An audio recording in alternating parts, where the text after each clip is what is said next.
Hello दोस्तों, कैसे हो आप सभी लोग। आज हम पॉलिटी का नया चैप्टर शुरू करते हैं, प्रियम्बल। ठीक है, प्रियम्बल बहुत ही इंपॉर्टेंट टॉपिक है, बहुत छोटा सा टॉपिक है। इसमें से क्वेश्चन यूजुअली जो एग्जाम में आते हैं। ठीक है, प्रियम्बल क्या होता है, हमने पिछली काफी सारी वीडियो में देखा था हमारा संविधान क्या होता है। ठीक है, जैसे आप सभी लोगों को पता है कि संविधान क्या होता है, हमारे जो देश के सुप्रीम लॉ है। ठीक है, देश के जो बड़े बड़े कानून हैं उनकी जो बुक है उसको क्या बोलते हैं, संविधान बोलते हैं। ठीक है, book of supreme law of the country. ठीक है, उसके बेस पे क्या हमारी पार्लियामेंट, हमारी स्टेट असेंबली क्या है, डिटेल के अंदर कानून बनाती है। ठीक है, तो ये हो गया कॉन्स्टिट्यूशन, संविधान, कॉन्स्टिट्यूशन। ठीक है, अब कॉन्स्टिट्यूशन को है ना अलग अलग भागों में डिवाइड किया गया है। तो जो सबसे पहला पेज है, जैसे किसी कोई भी बुक होती है उसका प्रीफेस दिया रहता है, बुक के अंदर एक समरी दी रहती है सबसे पहले पेज के अंदर कि इस बुक के अंदर क्या क्या चीजें हैं, या प्रस्तावना, जिसको प्रस्तावना, प्रीफेस या समरी बोलते हैं, उसको क्या बोलते हैं, उसको संविधान के अंदर क्या बोलते हैं, प्रियम्बल बोलते हैं। ठीक है, तो उसका जो पहला पेज है उसको क्या बोलते हैं, जस्ट एक नाम दिया गया है, इसको समरी भी बोल सकते थे, प्रस्तावना भी बोल सकते थे, प्रीफेस भी बोल सकते थे, जिसके अंदर क्या है, संविधान के अंदर क्या कुछ है उसके बारे में दिया जाता है। तो इसके अंदर एक जो पहला पेज है उसको क्या बोलते हैं, प्रियम्बल बोलते हैं। ठीक है, ये आप लोगों को समझ में आ गया प्रियम्बल क्या है। पहला पेज जो है, समरी जो है, या जिसके अंदर प्रीफेस दिया हुआ है, उसको क्या बोलते हैं, प्रियम्बल बोलते हैं। प्रियम्बल हो गया, उसके बाद में क्या है, 12 शेड्यूल है। ठीक है, और 25 पार्ट्स हैं, और 448 जो है आर्टिकल्स हैं संविधान के अंदर। ऐसे इन भागों में डिवाइड किया गया हमारे संविधान को। ठीक है, तो आज हम प्रियम्बल देखते हैं, नेक्स्ट वीडियो में शेड्यूल देखेंगे, फिर पार्ट्स देखेंगे, और फिर कुछ जो आर्टिकल्स हैं इंपॉर्टेंट, जो एग्जाम के लिए आर्टिकल्स होते हैं, 60 to 70 आर्टिकल्स हम देखेंगे। ठीक है, तो ये आपको समझ में आएगा प्रियम्बल क्या है। ठीक है, तो हमारे जो संविधान के निर्माता थे ना, कॉन्स्टिट्यूशन मेकर थे, प्रियम्बल की डेफिनेशन क्या हो गया, प्रीफेस या फिर समरी। ठीक है, ये क्या था, प्रीफेस, समरी, उसको क्या बोलते हैं, प्रीफेस समरी ऑफ दी कोई बुक होती है उसको क्या बोलते हैं, प्रियम्बल बोलते हैं। प्रियम्बल क्या हो गया, प्रीफेस हो गया, समरी हो गया। ठीक है, और एक मिनट, ठीक है, प्रीफेस, समरी या फिर इंट्रोडक्शन। ठीक है, इंट्रोडक्शन, उसको क्या बोलते हैं, प्रियम्बल बोलते हैं। तो इसमें तीनों में से कुछ भी वर्ड दिया हो तो आप ध्यान रखना, एक ही है, सिनोनिम्स है, ये एक ही मीनिंग है, प्रीफेस, समरी या इंट्रोडक्शन, इनका एक ही मीनिंग होता है, तो उसको क्या बोलते हैं, प्रियम्बल बोलते हैं।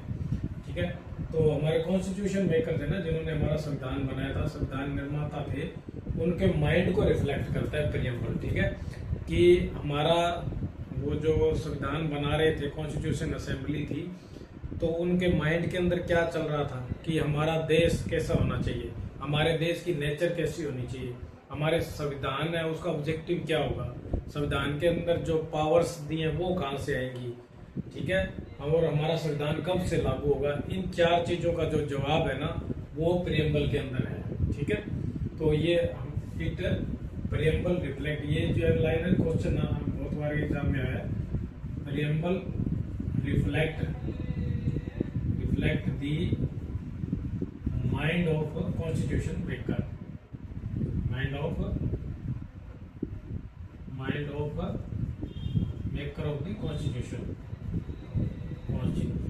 संविधान को बनाने वाले जो लोग थे उनके माइंड को रिफ्लेक्ट करता था, उनके माइंड के अंदर क्या चल रहा था, कॉन्स्टिट्यूशन मेकर, कि हमारा देश कैसा होना चाहिए। Reflect the mind of the constitution maker की nature of our country, nature of country,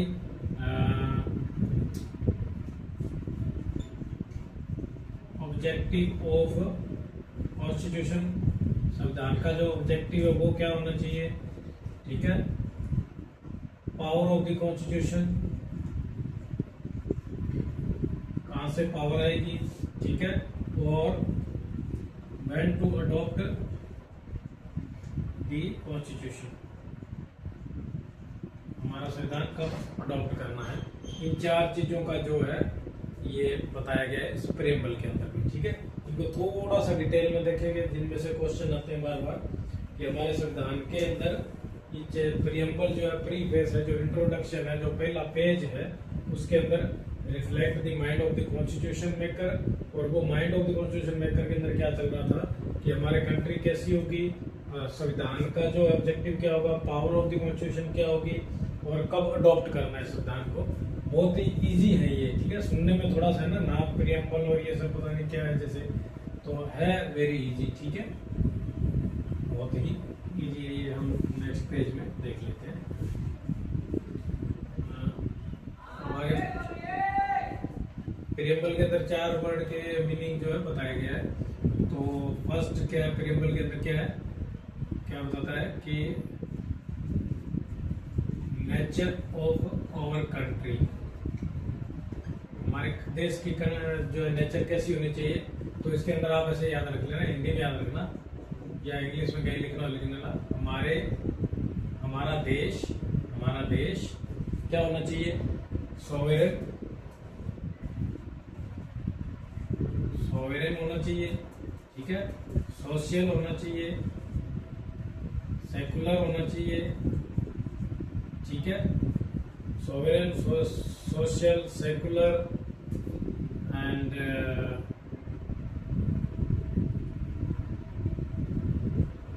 हमारा देश सोवेरेन, सोशल, सेकुलर और डेमोक्रेटिक रिपब्लिक होना चाहिए, ठीक है। सॉरी थोड़ा सा, डेमोक्रेटिक रिपब्लिक होना चाहिए, ठीक है। इसको ऐसे आप लोग याद रखना, हमारा देश, ऐसे थोड़ा सा कंफ्यूज हो जाओगे। नेचर ऑफ कंट्री क्या है, हमारा देश क्या होना चाहिए, हमारा देश सोवेरेन, सोशल, सेकुलर, डेमोक्रेटिक, रिपब्लिक होना चाहिए, ठीक है। हिंदी में याद रखना, ठीक है, इजीली याद रहेगा आपको। हमारा देश कैसा होना चाहिए, हमारा देश sovereign, social, secular, democratic, Republic होना चाहिए। ये हमारा जो है नेचर ऑफ कंट्री प्रीएम्बल बताता है, ठीक है। तो इन वर्ड्स का मीनिंग आप लोग देख लोगे कि वर्ड का मीनिंग क्या होता है, सोवरेन का मीनिंग क्या होता है, ठीक है। सोवरेन का मीनिंग होता है कि इंडिपेंडेंट, ठीक है ना, हमारा देश किसी पे डिपेंड नहीं, इंडिपेंडेंट है, खुद के डिसीजन खुद लेता है, ठीक है ना, इंडिपेंडेंट सेल्फ डिसीजन, किसी पे डिपेंड नहीं है, ठीक है। सोवरेन का मतलब होता है इंडिपेंडेंट, ठीक है। उसके बाद सोशल का मतलब होता है कि जो हमारे कंट्री के जो रिसोर्सेस है, कंट्रीज रिसोर्सेस, कंट्री के जो भी रिसोर्स हैं, इंडस्ट्री है, कोई भी रिसोर्स, इंडस्ट्री, जो क्या बोल सकते हैं, मिनरल वगैरह, कुछ भी है, रिसोर्सेज जो भी है, वो क्या ओन्ड बाय सोसाइटी। हमारी जो सोसाइटी है ना, वो ओनर है हमारी कंट्री के जो भी रिसोर्सेस हैं, उन सभी रिसोर्सेस का, इंडस्ट्री का ओन्ड बाय सोसाइटी और गवर्नमेंट, ठीक है ना। तो इसका मतलब है हमारे देश के अंदर उस टाइम जो हमारे संविधान निर्माता थे ना, वो ये सोचते थे कि हमारे देश के अंदर ओन्ड बाय सोसाइटी और गवर्नमेंट हो गया ना जो रिसोर्सेस है, तो प्राइवेट वहां पे कम था उस टाइम, ठीक है ना, प्राइवेट लेस था, ठीक है, ज्यादा क्या था, गवर्नमेंट था, ठीक है। प्राइवेट कब ज्यादा हुआ, ये जो 1991-92 में जब एलपीजी रिफॉर्म आए थे ना, उसके बाद में प्राइवेट ज्यादा हुआ। उससे पहले ज्यादातर चीजें ओन बाय गवर्नमेंट और सोसाइटी थी। तो हमारा देश की नेचर कैसी थी, सोशल थी, ठीक है। तो सोशल मतलब society, all the resource own by society, private जो है कम था, ठीक है। अभी हमारी इकोनॉमी कैसी है, हमारी मिक्स इकोनॉमी है, ठीक है ना, ये भी आप अलग से याद रख लेना, मिक्स इकोनॉमी है हमारे देश की। इसके अंदर गवर्नमेंट भी है और प्राइवेट भी है, ठीक है। और नेक्स्ट जो है क्या है, सेकुलर। सेकुलर का मतलब क्या होता है कि धर्म हमें सभी धर्म को इक्वली इम्पोर्टेंस देते हैं। कंट्री का, हमारे देश का कोई धर्म नहीं है, ठीक है ना। ऑल रिलीजन्स आर इक्वल, ठीक है। सभी धर्मों को बराबर समानता का अधिकार है, ठीक है। कोई भी धर्म अपना सकता है। तो हमारी कंट्री के सेकुलर है, ठीक है। डेमोक्रेटिक का मतलब होता है पावर ऑफ द कंट्री। हमारी पावर ऑफ द कंट्री किसके पास है? Country lies with people. हमारे देश के लोगों के पास में सारी कंट्री की पावर है। वही जो है हमारे देश का प्रधानमंत्री का इलेक्शन करते हैं, राष्ट्रपति बनाते हैं। सभी जो पावर्स हैं हमारे देश के किसके पास है? लोगों के पास है। डेमोक्रेटिक तो लोग जो डेमोक्रेसी का मतलब होता है लोग, ठीक है। लोगों द्वारा चुनी गई सरकार, उसको क्या बोलते हैं? डेमोक्रेटिक और डेमोक्रेसी बोलते हैं। तो हमारे देश की जो पावर है ना वो किसके पास है? लोगों के पास है, ठीक है। डेमोक्रेटिक सोसाइटी हमारे डेमोक्रेटिक। रिपब्लिक होता है, जो क्या होता है? रिपब्लिक का मतलब है elected by people of the country, ठीक है ना। गवर्नमेंट जो है, government is elected by people of the country. हमारे जो भी लीडर्स हैं वो सब इलेक्ट होते हैं। दोनों का एक जैसा मीनिंग है। डेमोक्रेटिक का मतलब कि सारी पावर लोगों के पास होती है, और रिपब्लिक का मतलब भी इलेक्टेड बाय पीपल होता है, ठीक है ना। तो ये आपको वर्ड्स का सिंपल मीनिंग है, और ये आप देख लेना। प्रियम्बल के अंदर क्या है? एक तो है नेचर ऑफ द कंट्री बताई गई है, ठीक है। जो हमने प्रियम्बल की डेफिनेशन में लिखा था ना, उसको ही थोड़ा सा डिटेल में देख रहे हैं, ठीक है। और जो नेक्स्ट पॉइंट है वो क्या है?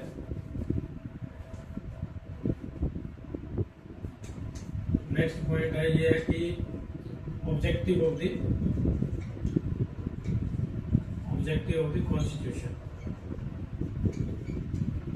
हमारे संविधान का ऑब्जेक्टिव क्या है? हमारे संविधान का ऑब्जेक्टिव है कि हम सभी लोगों को इक्वालिटी, फ्रेटर्निटी, जस्टिस, लिबर्टी, ये सब देना, ठीक है। तो हमारे संविधान का ऑब्जेक्टिव और कॉन्स्टिट्यूशन क्या है? कि हमारे देश के लोगों को, हमारे इसे याद रखना, हमारे देश के लोगों को justice, liberty, equality, liberty, equality and fraternity,